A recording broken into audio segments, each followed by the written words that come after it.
I've noticed for some, when they get started on a media platform and they want to say build a brand, stand out, get attention, be able to deliver value, there's a bit of a neediness that comes.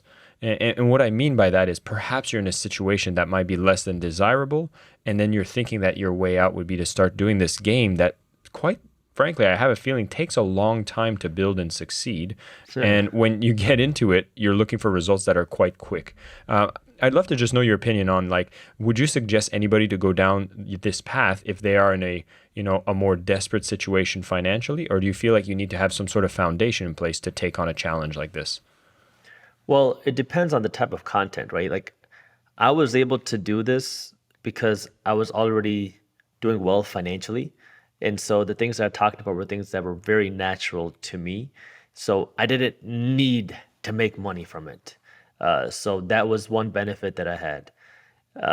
Now, if you're saying, oh, well, I'm in healthcare or I'm in some other industry and you want to build a brand, but you don't have the time, yeah, it's going to be much more difficult because the reality of building a media platform or an audience, it does take time. Time is one of those things that, and you don't know how long it's going to take. Where what is going to be that piece of content, that video, that social media piece that goes viral and that kind of then funnels the rest of your growth. It might be in 1 year, it might be in 5 years, or it might be longer, it might be less. Like there's no way to know, and it's going to depend on your curve. So there's like two aspects. One is having a product to sell, especially if you're a business owner. That way you can make money. And then second is how do you market that product? And that marketing, organic marketing is extremely important. And I think it's going to be the backbone for a lot of businesses in the future. But you can't always fully rely on that, especially if you are a business owner, because in the beginning, you got to make some money and you got to be able to feed yourself and feed your family. So that means you got to have a product and be able to sell it.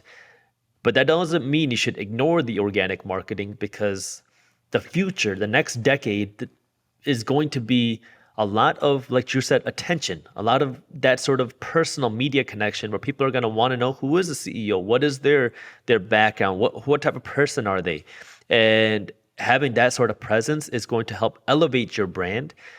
And that's something that will take time. So that's something you're going to want to invest in. And that's going to be a big thing that will differentiate the good companies from the great companies because people want to know who they're supporting, what type of company that they're buying into.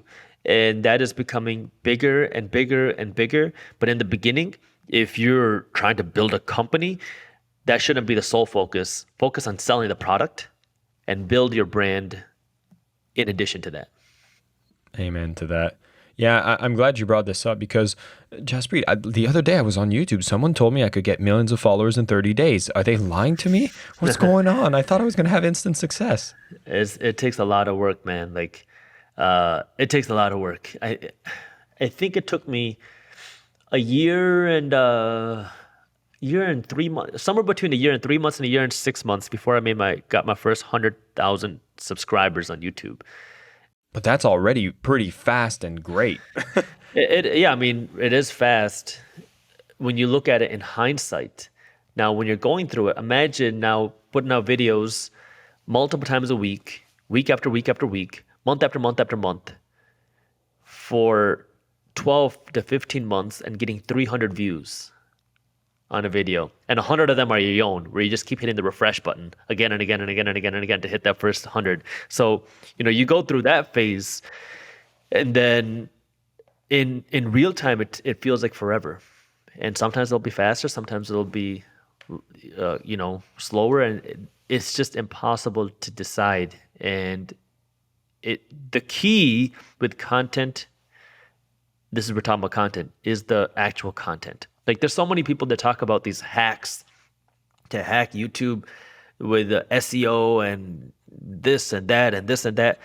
I mean, you really want to follow the 80-20 rule where all those quote unquote hacks might help you 10 to 20%. But if you're getting 100 views or 1,000 views, 10 to 20% of that is another 100 views, maybe 200. And the real value is in the content. How much value can you provide? The more value you provide, the better you're going to be able to grow. Even if you have the worst thumbnail, the worst title, the worst keywords, the worst description, you can have all of that. But if you have the best content, that video will blow out a crappy video with a great title, great thumbnail, and great SEO. And so you have to understand that balance where the number one most important thing is the content and everything else is secondary.